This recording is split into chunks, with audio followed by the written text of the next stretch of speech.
There's a scene. You know the one. It's from a show you haven't watched in years. Or maybe you watch it every week. But you know every line before it's spoken. You can hear the opening music in your head right now. And just thinking about it, there's a feeling. It's not just remembering the show. It's like remembering a version of you, a version of your life. You're not just watching the show. You're in the living room again. The sun is coming through the window at that specific afternoon angle. And you're not alone. You're crammed on the couch with your brother. Your sister is doing that thing where she laughs before the funny part. Mom is in the kitchen, the sound of dishes clinking along with the TV. Dad is pretending he's not watching, but you catch him smiling at that one joke. And for 22 minutes, everything was safe. Everything was right. Then, life happens. You grow up. The living room changes. People leave, maybe to another city, another country, and you just drift apart. Maybe it's a loss that leaves a quiet, person-shaped space in the world. And that old living room, that old you, feels like a story someone else told you. Until you press play, and suddenly, it's not just a cartoon. It's a time machine. It's a photo book that moves and talks. You hear that theme song, and for a second, your brother is right there next to you. You see that character's face, and you can almost hear your dad's chuckle. The show hasn't changed. It's a fixed point, a constant.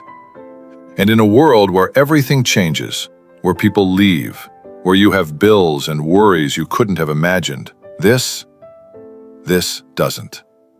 You're not escaping. You're visiting.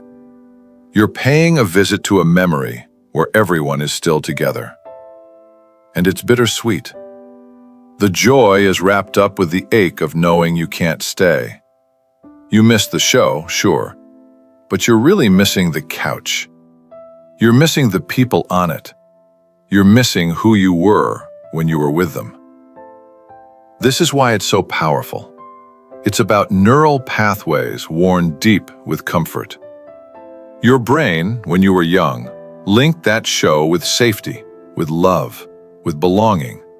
So now, when the world feels loud and lonely, your nervous system craves that anchor. It's a cognitive security blanket. You're self-regulating. You are calming your nervous system with a sensory memory of safety.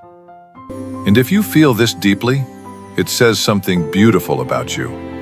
It means you're wired for connection. That sensitivity people might have called out, that's your capacity for depth. It's why a 30-year-old piece of music can bring you to tears. It's not about the show. It's about everything you poured into it, all the love, all the shared silences with people who mattered.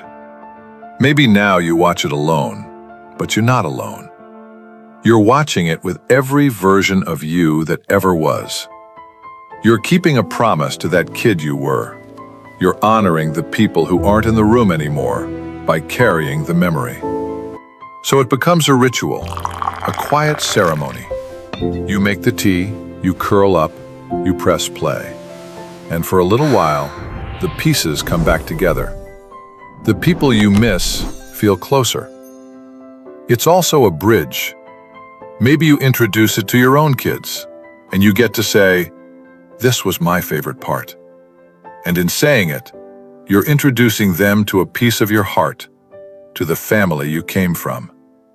You're weaving a new connection with an old, strong cord. So no, it's not silly. It's profoundly human. In a world constantly asking you to move forward, pressing play is an act of preservation. It's you saying, some things are worth keeping. The love in those memories is still real, and it still counts. That warmth you feel, that mix of joy and sadness when the credits roll, that's the proof. The proof that you loved and were loved, that your history matters. The screen tells an old story, But what's happening in your heart is a living one. It's the story of you and everyone who helped you become who you are. And that's a story worth replaying, however many times you need to.